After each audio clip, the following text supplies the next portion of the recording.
आराध्य देव के चरणों में वंदन। आदरणीय समणी जी, उपस्थित भाई तथा बहनों, उत्तराध्ययन सूत्र का हमारा वाचन चल रहा है। हमने 30 चैप्टर की चर्चा कंप्लीट की। आज हम 31 इमम अध्ययनम अर्थात 31वां अध्ययन हम प्रारंभ करेंगे। 31वां अध्ययन का नाम है चरण विधि। चरण विधि का मतलब चरण विधि यानी चारित्र की विधि। जो साधु मुनिराज चारित्र का पालन करते हैं उसकी क्या विधि है, इसमें चर्चा की जाएगी।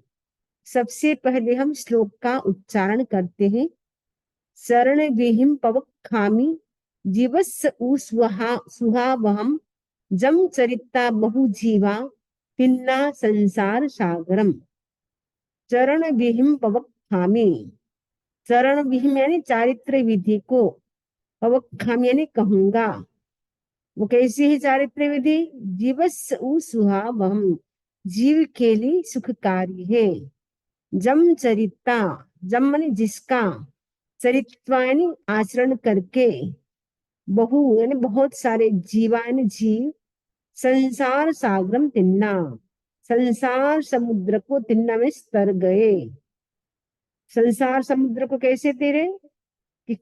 इसका क्या कारण बना? चारित्र का पालन किया। चारित्र का जो पालन करता है अच्छी तरह से, वो संसार समुद्र को पार कर सकते यानी मोक्ष को प्राप्त कर सकते हैं। एगो विरिम कुज्जा एगो ये पवत्तणम असंजमे च संजमेय पवत्तणम।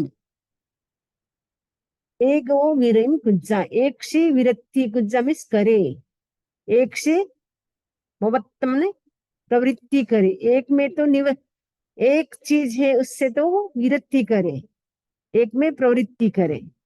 यानी प्रवृत्ति किसमें करना है और निवृत्ति किसमें करना है? तो भगवान कहते असंयमे नियतिम च, असंयम में निवृत्ति करे। यानी जो असंयम है, खाना पीना सोना ये सारा असंयम है, तो उसकी तो हम निवृत्ति करें और संयम में प्रवृत्ति करें। यानी जो साधना है, धार्मिक अनुष्ठान है, उसमें हम प्रवृत्ति करें। तो साधु के लिए कहा गया जो असंयम है, जिनका आचरण साधु को लगता नहीं, जैसे हिंसा करना, झूठ बोलना, चोरी करना, वो सब असंयम है। असंयम से तो निवृत्ति करे, संयम की प्रवृत्ति करे, यानी संयम का आचरण करे।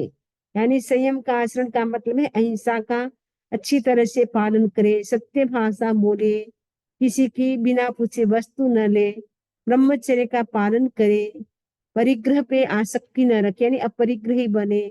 ये सारा संयम है। तो साधु को संयम में तो प्रवृत्ति करना है, असंयम से उनको निवृत्ति करना है, यानी असंयम का आचरण नहीं करना है। राग दोष ये दो पावे, पावकम्म पवत्तणे, जे भिक्खु रुंभई नित्यम से न अच्छी मंडले। पावे ने पाप, कौन से पाप है? राग दोष, राग और द्वेष ये दो पाप है। पावकम्म पवत्तणे, इससे क्या होता है? पाप कर्म का प्रवर्तन होता है। यानी राग और द्वेष ये दो ऐसे पाप हैं जिनसे पाप कर्म का प्रवर्तन का मतलब पाप कर्म का आगमन होता है, बंद होता है। जे भिक्खु रुंभई नित्यम, जे यानी जो, भिक्खु यानी भिक्षु, नित्यम यानी सदा, हमेशा, ऑलवेज। रुंभ यानी इनका निरोध करता है। किसका निरोध करता है? राग और द्वेष। राग द्वेष के अंतर्गत क्रोध, मान, माया, लोभ ये चारों आ जाते हैं। राग द्वेष बोलो चाहे चार कषाय बोलो, ये राग द्वेष ये दोनों क्या है? कर्म की बीज है। इनसे निरंतर कर्म का बंधन होता रहता है। हमें या तो कोई कोई वस्तु हमें लाइक अच्छी लगती है, कोई हमें अच्छी नहीं लगती। लाइकिंग डिसलाइकिंग हम करते रहते हैं। जो अच्छी लगती है उसके प्रति तो हमारा क्या होता है? राग होता है। जो वस्तु हमें पसंद नहीं उसके प्रति हमें द्वेष होता है, वैसे वस्तु के प्रति भी हो सकता है, व्यक्ति के प्रति भी राग द्वेष हो सकता है। जितना जितना हम राग द्वेष करते हैं उतना उतना हमारा कर्मों का बंधन अधिक होता जाता है। तो भिक्षु क्या करता है, इनका निरोध करता है, यानी राग द्वेष का निरोध करता है, यानी राग द्वेष को खत्म करता है। वह संसार में नहीं रहता। जो राग द्वेष का निरोध करता है यानी राग द्वेष को खत्म करता है, वह संसार में नहीं रह सकता है, क्योंकि राग द्वेष के जो बीज थे उसको ही खत्म कर दिया, जला दिया, खत्म कर दिया, नष्ट कर दिया। राग द्वेष के बीज ही संसार में परिभ्रमण करवाता है। राग द्वेष का बीज ही खत्म हो गया, उसका संसार भी अपने आप खत्म हो गया। यानी राग द्वेष को जो छोड़ता है वो संसार में नहीं रहता, यानी उनका मोक्ष हो जाता है। दंडाणम गार्वाणम च सल्लाणम च तियम तियम जे भिक्खु से नित्यम से न अच्छे मंडले। दंडाणम गार्वाणम च, जो भिक्षु तीन दंडों, दंडाणम का मतलब तीन दंड, तीन दंड कौन से है, मनोदंड, वचन दंड और काय दंड, यानी मन, वचन और शरीर, ये एक प्रकार के तीन दंड है। जब मन हमारी शुभ प्रवृत्ति में रहता है तब तो वो दंड नहीं, लेकिन जब वो अशुभ प्रवृत्ति में मन चला जाता है, वचन से हम जब ऐसे शब्दों का प्रयोग करते हैं सामने वाले व्यक्ति को कष्ट हो, तब वो वचन दंड बन जाता है। शरीर दंड कब बनता है, जब हम अपने शरीर से किसी जीव की हिंसा करते हैं, वो हमारा शरीर दंड बन जाता है। तो जो भिक्षु तीन तीन दंडों यानी दंड, मन, वचन, काय, ये तीन दंड है, वैसे गौरव भी तीन है। तीन गौरव कौन से हैं, रिद्धि का गौरव कई व्यक्ति करते हैं, हमारे पास इतनी रिद्धि है। रस का गौरव करते हैं, साता का गौरव करते हैं, गौरव का मतलब अभिमान करते, घमंड करते हैं। और शल्य भी तीन है। तीन शल्य कौन से हैं, माया शल्य, निदान शल्य और मिथ्या दर्शन शल्य। शल्य का मतलब होता है कांटा। कांटा जैसे पैर में जब चुभ जाता है तो वो हमें चुभता रहता है, हमें पेन देता रहता है, कष्ट देता रहता है। जैसे ही कांटा पैर से निकल जाता है हमें सुख की अनुभूति होती है, शांति की अनुभूति होती है। वैसे ही दोष का कांटा जब हमारे आत्मा में चुभ जाता है, आत्मा भी पीड़ित होती रहती है, यानी आत्मा का पतन होता है, फिर आत्मा संसार में परिभ्रमण करती है। माया शल्य का मतलब माया पूर्ण आचरण। निदान शल्य का मतलब है हमने कोई तप किया, धार्मिक अनुष्ठान किया, उसके बदले हम भौतिक सुखों की मांग करते हैं कि मेरी तपस्या का फल हो, मुझे अमुक वस्तु मिले, अमुक चीज मिले, या मेरा परलोक में अमुक स्थान पे जन्म हो। इस प्रकार हम निदान करते हैं, वो एक प्रकार का शल्य है। निदान करने वाला अनंत संसार में परिभ्रमण करता करता रहता है, इसलिए हमें निदान नहीं करना चाहिए। निदान करने से हमने जो भी आज तक धार्मिक अनुष्ठान किए, धार्मिक प्रवृत्ति की, जितनी भी कर्मों की निर्जा की थी, वो सारी क्या है, हमारी बिक जाती। जो भी धार्मिक अनुष्ठान किया, जो तप किया, वो सारा हमारा बिक जाता है, इसलिए हमें निदान नहीं करना है। मिथ्या दर्शन शल्य यानी मिथ्यात्व का, आत्मा जब मिथ्यात्व बन जाती है उसका पतन होता है, वो संसार में परिभ्रमण करती रहती है। जब तक मिथ्यात्व दशा में आत्मा रहती है तब तक उसका मोक्ष नहीं होता है, लेकिन जब त्याग कर देते हैं इन तीनों दंडों का, यानी जो मन, वचन, शरीर की जो प्रवृत्ति है वो शुभ योगों में रखते हैं, जब रिद्धि, सात, गौरव नहीं करते, उसका अभिमान नहीं करते हैं, और तीन प्रकार के जो शल्य हैं, माया शल्य, मिथ्या दर्शन शल्य, निदान शल्य, उनका हमेशा के लिए त्याग करता है। वो क्या करता है, से न अच्छी मंडले, मंडले का मतलब संसार में, से मैंने वह न अच्छी नहीं रहता है। जो भिक्षु हमेशा, नित्यम माने हमेशा, इन तीनों शल्यों का, जो तीन तीन है ना दंड, तीन दंड है, तीन गौरव है, तीन शल्य है, इन सब का तियम तियम का तीन तीन, इन तीन तीन जो दंड है उनका भिक्षु क्या करता है, नित्यम माने हमेशा के लिए, चय में त्याग करता है, छोड़ देता है। से माने वह, मंडल माने संसार में न अच्छी नहीं रहता है, यानी संसार से मुक्त हो जाता है। दिव्य जे ऊसज्ञे तहा तेरिच्छ मानुषे जे भिक्खु सही नित्यम से न अच्छे मंडले। से माने वह, मंडले माने संसार में, न अच्छे में नहीं रहता है, जे भिक्खु जो भिक्षु, नित्य माने हमेशा, सही माने सहता है। किसको सहता है, तो दिव्य जे ऊसज्ञे, दिव्य यानी देव संबंधी उपसर्गों को सहन करता है। तहा माने वैसे ही, तेरिच्छ यानी तिरंज संबंधी उपसर्ग को सहन करता है।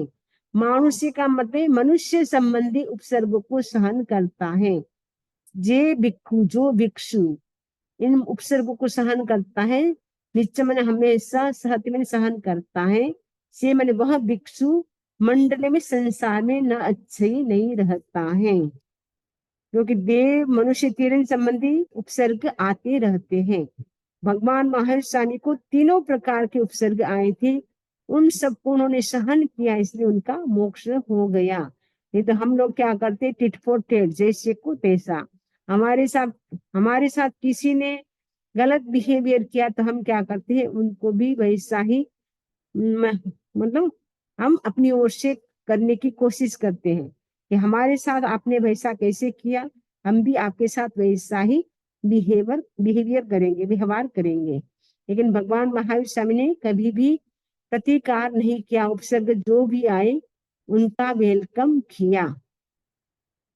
निगहा कसाय सन्नाणम धाणाणम च दुयम तहा जे भिक्खु वज्जे नित्यम से न अच्छे मंडले। निगहा मैंने कथा, का ग हो गया, ह का ह हो गया, विकथा। कसाय सन्नाणम, कसाय सन्नाण संज्ञा, विकथा कसाय संज्ञा, धाराणम यानी ध्यान, दूयम तहा, दूयम ने दो ध्यानों का, जे भिक्खु सर्वज्ञ नित्यम हमेशा वर्जन करता है, से न अच्छी मंडले वह मंडले में संसार में नहीं रहता है।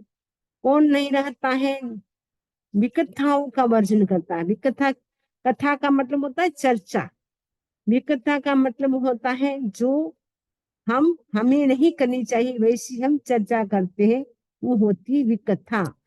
विकथा कितनी है, चार है। कौन कौन सी विकथा है, स्त्री कथा, देश कथा, राज कथा और भक्त कथा, ये चार कथा है।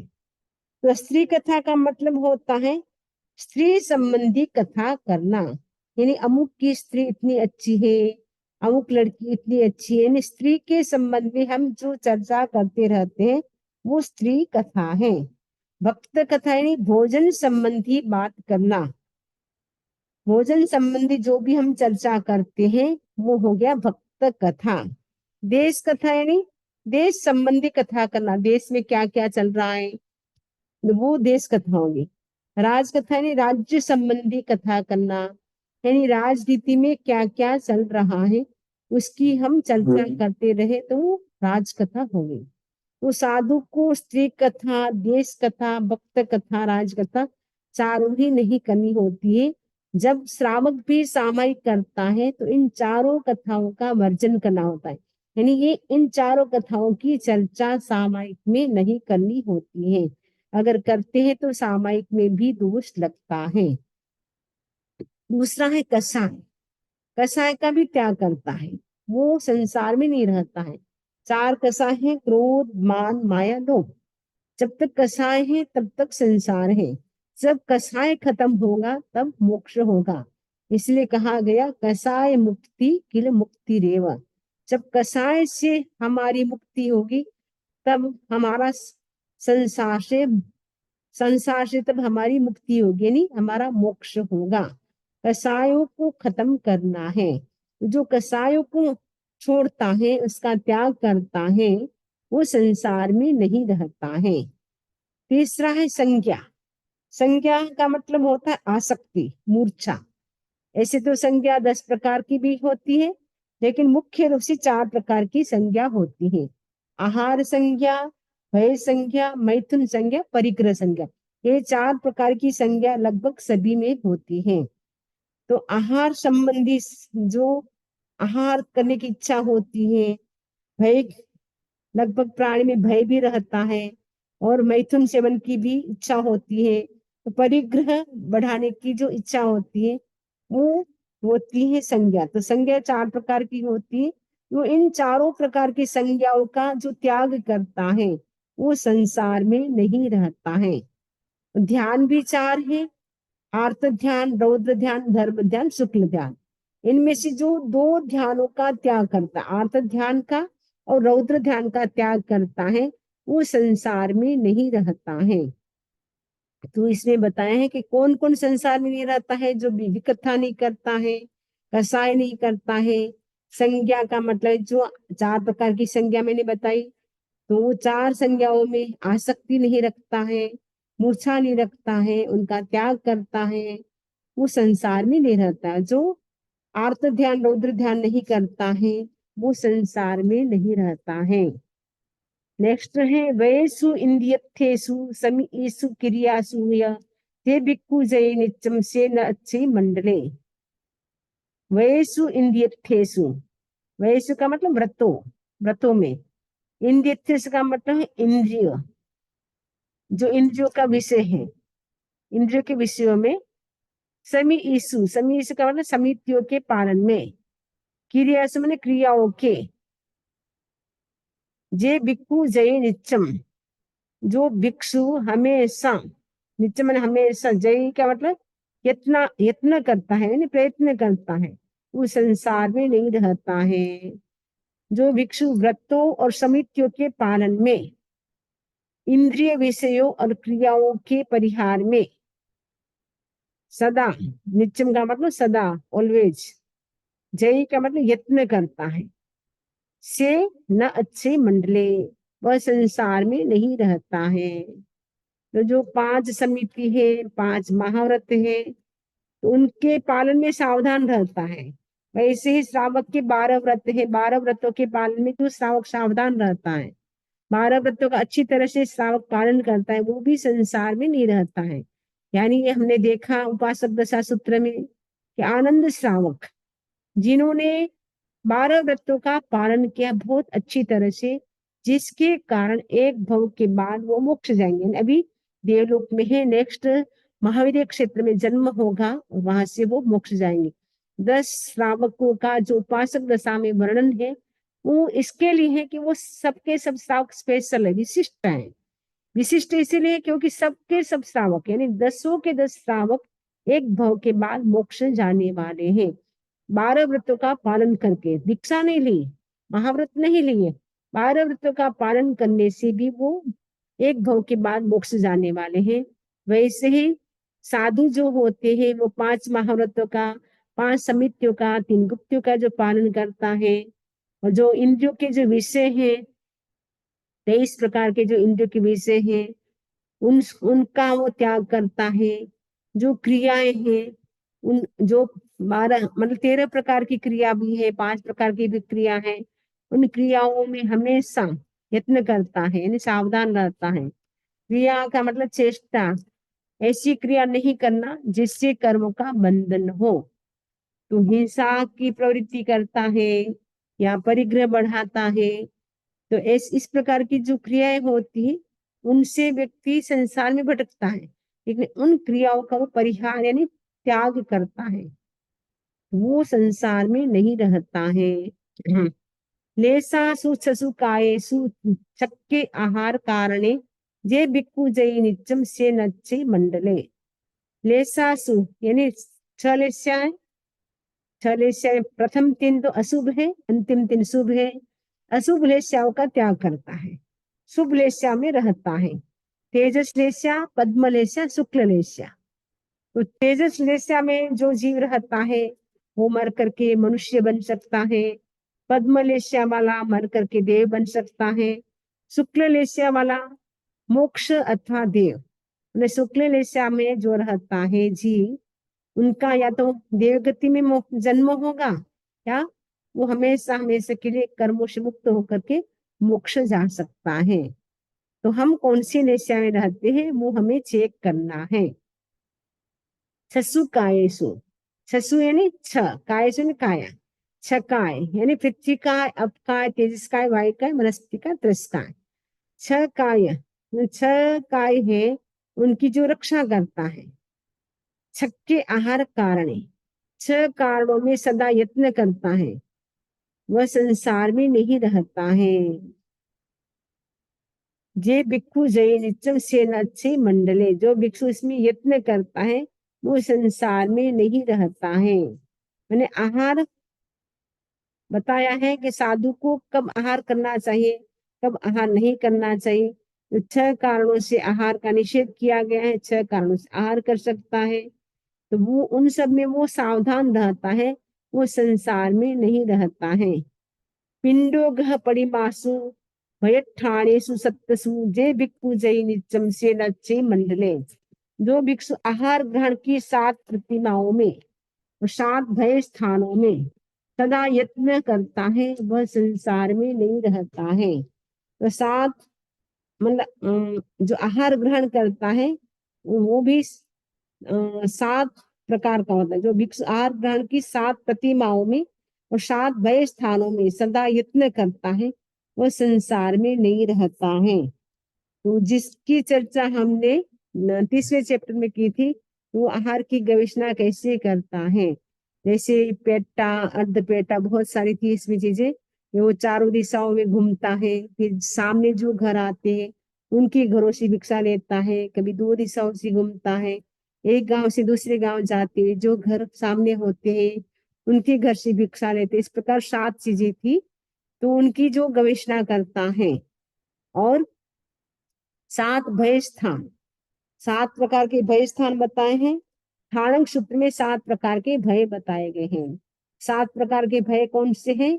इहलोक भय, इहलोक भय का मतलब है सजातीय से सजातीय का भय। जैसे मनुष्य को मनुष्य से भय, देवता को देवता से भय। दूसरा है परलोक भय, परलोक भय का मतलब है विजातीय से भय। जैसे मनुष्य को तिरंज से भय, मनुष्य है उनको देव से भय लगता है, या तिरंज जो प्राणी है उनसे भय लगता है, वो हो गया परलोक भय। आदान भय का मतलब है धन, धन आदि पदार्थों की अपहरण करने वाले से होने वाला भय। जैसे हमारे पास कोई, किसी के पास धन होता है, उनको लगता है कि मेरा धन कोई लेके न चला जाए, उनका जो भय लगता है वो होता है आदान भय।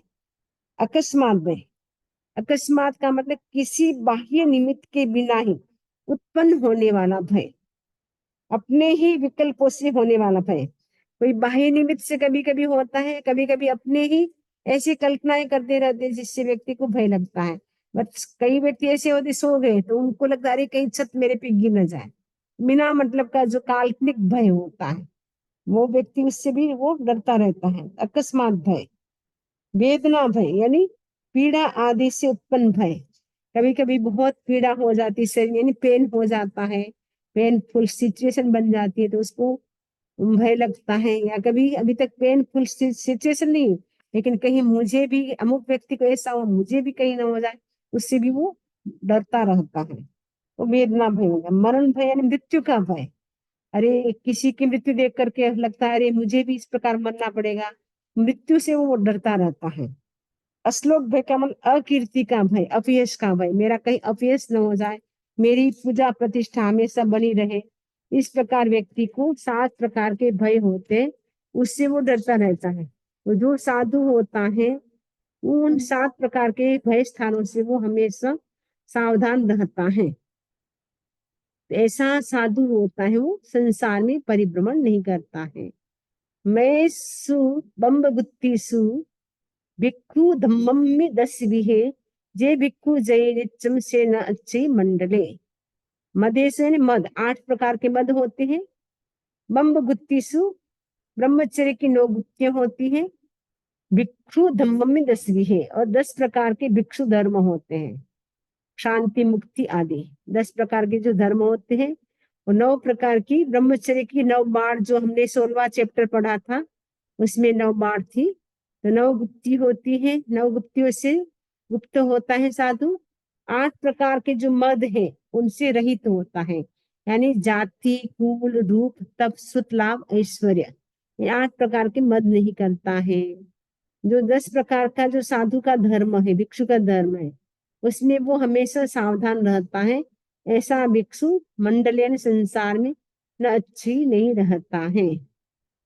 उवासगाणम परिमासु भिक्षूणम परिमासु ये भिक्षु जय नित्यम से अच्छी मंडले। जो भिक्षु उवासगाणम उपासकों की, परिमासु ने प्रतिमा, तो उपासक की कितनी प्रतिमा है? 11 प्रतिमा है। भिक्षुणम परिमासु भिक्षु की प्रतिमा, तो भिक्षु की प्रतिमा में, उपासकों की प्रतिमा में जो भिक्षु हमेशा सावधान रहता है वो संसार में परिभ्रमण नहीं करता है। तो उपासकों की तो 11 प्रतिमा है, भिक्षु की 12 प्रतिमा है। उनमें जो इतना यानी सावधान रहता है वो मंडल यानी संसार में परिभ्रमण नहीं करता है। क्रियासु भूय गामेशु परमाहम्येषु जे भिक्षु जय नित्यम से नच्चे मंडले। क्रियासु मैंने जो भिक्षु 13 क्रियाओं और भूय गामेशु 14 जीव समुदायों, भूत का मतलब है जीव, गाम का मतलब समुदाय, जो 14 प्रकार का जो जीव समुदाय है, यानी 14 प्रकार के जीव समुदाय हम बोलते हैं। 25 बोल का जो 14 बोल है, सूक्ष्म एक इंद्रिय के 2 विध अपर्याप्त पर्याप्त, बादर एक इंद्रिय के 2 विध अपर्याप्त पर्याप्त, 2 इंद्रिय 3 इंद्रिय 4 इंद्रिय, असंगी पंचेंद्रिय संगी पंचेंद्रिय, इन सबके पर्याप्त पर्याप्त करने से जीव के 14 प्रकार हो जाते हैं। ऐसे तो विस्तार से तो 563 भेद होते हैं, लेकिन संक्षेप में जीव के 14 प्रकार होते हैं।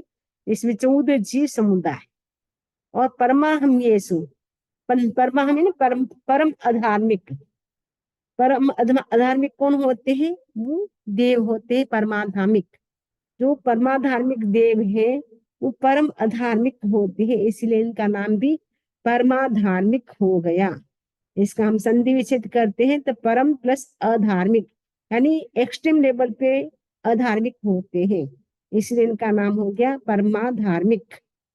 तो परमाधार्मिक देव होते हैं, तो वो क्या करते? देव में सदा यत्न करता है। अच्छा, जो भिक्षु जो 13 प्रकार की जो क्रिया है, 14 प्रकार के जीव समुदाय हैं, 15 प्रकार के परमात्मिक देवों में सदा यत्न करता है, वह संसार में नहीं रहता है। तो 13 प्रकार की क्रिया, क्रिया का मतलब कर्म बंध की हेतु भी, जो कर्म बंध की हेतुभूत है, यानी कर्म बंधन के जो निमित्त बनते हैं, ऐसी इस प्रकार की जो चेष्टाएं होती है वो होती क्रिया। तो क्रिया कितनी है? 13 प्रकार की है। ऐसे 25 प्रकार भी मिलता है, लेकिन यहाँ पे 13 प्रकार की क्रियाओं का वर्णन किया गया है। तो पहली है अर्थ दंड, दूसरी है अनर्थ दंड, यानी बिना प्रयोजन मोह शोक के लिए की जाने वाली हिंसा। अर्थदंड का मतलब है शरीर, स्वजन, धर्म आदि प्रयोजन से की जाने वाली। शरीर के लिए खाना चाहिए, या स्वजन के लिए भी हमें कुछ करना, अपने रिलेटिव से जो है उनके लिए कुछ करना होता है, प्रयोजन से हमें जो करना होता है, जो हमारा कर्तव्य है, जो हमारी जवाबदारी है, उनके लिए जो हम करते हो तो अर्थदंड है। और जो अननेसेसरी जो हम करते हैं हिंसा, वो होती अनर्थ दंड। तीसरी है हिंसा दंड, इसे इसने मुझे मारा था, ये मारता है, मारेगा, इस प्रणिधान से हिंसा करना, मतलब इसने मुझे मारा था, ये मुझे मारता है, इसके लिए वो खुद भी इस प्रकार की हिंसा करता है। अकस्मात दंड, एक के वध की प्रवृत्ति करती है, अकस्मात दूसरे की हिंसा कर डालना, किसी की हिंसा कर रहा है, दूसरे की भी अचानक बीच में हिंसा हो जाती है, अकस्मात दंड हो गया। दृष्टि विपर्यास दंड, दृष्टि विपर्यास का मतलब है ये मति भ्रम से होने वाली हिंसा अथवा मित्र आदि को अमित्र बुद्धि के कारण मारना। या तो हमारा कोई मति भ्रम हो गया, बुद्धि ऐसी भ्रष्ट हो गई है जिसके कारण व्यक्ति हिंसा करता है, या किसी मित्र ने मार दिया तो उसको शत्रु मान करके उसको भी वो मारता है, तो वो हो जाएगा दृष्टि विपर्यास। मृषावाद प्रत्यय स्व, पर या उभय के लिए मृषावाद से होने वाली हिंसा, यानी अपने लिए या दूसरों के लिए जो हम झूठ बोलते हैं उससे जो हिंसा होती है वो होगी मृषावाद। तीसरा है अदत्तादान, यानी अपने लिए या दूसरों के लिए हम जो किसी की बिना पूछे वस्तु लेते हैं उससे होने वाली हिंसा। जो आठवीं है आध्यात्मिक, बाह्य निमित्त के बिना मन में स्वतः उत्पन्न होने वाली हिंसा, यानी कभी कभी हमारे भावों में कोई निमित्त नहीं है लेकिन भीतर ही भीतर ऐसे नेगेटिव थॉट्स आते हैं, हिंसा के भाव आ जाते हैं, तो वो हो जाती है आध्यात्मिक, यानी भीतर ही भीतर, अंदर ही अंदर। ये आध्यात्मिक का मतलब वो स्पिरिचुअल नहीं है, आध्यात्मिक ना मतलब है अधि आत्मनि तिष्ठति इति अध्यात्म, यानी भीतर ही भीतर हमारी आत्मा में इस प्रकार के मोहनीय कर्म की वजह से नेगेटिव जो थॉट्स आते हैं, कभी कभी हिंसा के भाव आते, इसको मार दो, मारेगा कुछ नहीं, चींटी को भी नहीं मारता, लेकिन भाव में इस प्रकार की हिंसा के भाव आ जाते हैं, वो होती आध्यात्मिक हिंसा। मान प्रत्यय, जाति आदि के भेद से होने वाली हिंसा, कभी कभी जाति के आधार पर किसी को मार देते हैं, मृत्युदंड दे देते हैं, तो मान प्रत्यय हो गया। मित्र देश प्रत्यय, 10वीं क्रिया है मित्र प्रदेश, ने माता पिता या दास दासी के अल्प अपराध में भी बड़ा दंड देना, यानी किसी ने बहुत कम अपराध किया है, माता पिता ने या दास दासी ने, लेकिन उनको बड़ा हम दंड देते हैं, तो वो हो जाता है मित्र देश प्रत्यय। 11वीं क्रिया है माया प्रत्यय, माया से होने वाली हिंसा। 12वीं लोभ प्रत्यय, लोभ से होने वाली हिंसा। और 13वीं क्रिया है ऐरापथिक, केवल योग, यानी मन वचन और काय की प्रवृत्ति से होने वाला कर्म बंध। इसमें कसाय खत्म हो गया इरापतिक क्रिया में, इसीलिए केवल मन वचन काय से होने वाला कर्म बंध। इस 13 क्रिया में से 12 क्रिया जब तक रहती है तब तक तो संसार में व्यक्ति परिभ्रमण करता है। इरापथिक भीतराग की क्रिया होती है, वहां कर्म का बंधन नहीं होता है, मतलब बहुत दो समय का मात्र होता है। ये इन सब क्रियाओं में व्यक्ति क्या करता है, सावधान रहता है।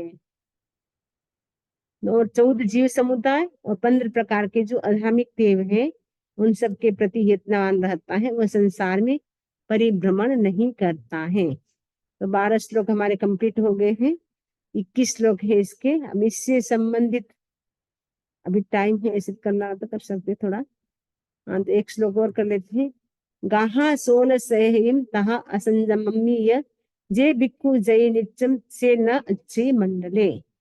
जो भिक्षु, गाहा में ना गाथा, सोलस एहिम का ना षोडशक, सूत्र कृतांग प्रथम श्रुति स्कंद के 16 अध्ययन है। जो सूत्र कृतांग है उनके 2 अध्ययन, 2 श्रुत स्कंद है, तो प्रथम श्रुत स्कंद उसके 16 चैप्टर हैं। तहा असंयम्य, और 17 प्रकार के असंयम में, जे भिक्षु, जो भिक्षु सावधान रहता है वह संसार में परिभ्रमण नहीं करता है। बम बम्मी नाय जैनेसु ठाणेसु ये समाहिये, जे भिक्षु जय नित्यम से नच्छे मंडले। बम बम्मी का मतलब है ब्रह्मचर्य, जो भिक्षु 18 प्रकार के ब्रह्मचर्य, और नाय जैनेसु 19 ज्ञात अध्ययनों, मैंने ज्ञाता सूत्र उसके 19 अध्ययन है, और ठाणेसु मैंने स्थानों में ये समाहिये, और 20 असमाधि स्थान है। जे भिक्षु जय नित्यम से अच्छे मंडले, जो भिक्षु यत्न करता है वह संसार में नहीं भटकता है। 18 प्रकार के ब्रह्मचर्य, 19 ज्ञात अध्ययनों और 20 असमाधि स्थानों में सदा यत्न करता है वह संसार में नहीं रहता है। एक भी साये सबलेसु 22 साये परिसय, जे भिक्षु जय नित्यम से अच्छे मंडले। जो भिक्षु 21 प्रकार के सबल दोषों और 22 प्रकार के परिसह, उनमें जो यत्नमान रहता है वह संसार में परिभ्रमण नहीं करता है। 23 से सूय गड़े रुवा ही एसु सुरेसु जे भिक्षु जय नित्यम से नच्छे मंडले। जो भिक्षु सूय गड़े यानी सूत्र कृतांग के 23 अध्ययनों और रुवा ही एसु सुरेसु और 24 प्रकार के देवों में जो सदा यत्नवान रहता है वह संसार में नहीं रहता है।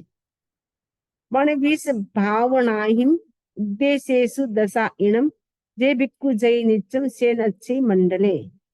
25 का मतलब 25 भावना। उद्देश्येषु दशायनम और दशाश्वत स्कंद। और व्यवहार और निहित कल्प के 26 उद्देश्यों में सदा यत्न करता है, वह भिक्षु संसार में परिभ्रमण नहीं करता है। अणगार गुणेहिम च पक्कम पकप्पम्मित है वय जे भिक्खु जय नित्यम से नच्छी मंडले। जो भिक्षु, अणगार का मतलब साधु के जो 27 गुण होते हैं और 28 आचार प्रकल्पों में जो सदा यत्न करता है, वह संसार में नहीं रहता है। पावसूय पसंगेशु मोहठाणेषु चेवय जे भिक्खु जय नित्यम से नच्छी मंडले। पावसूय पसंगेशु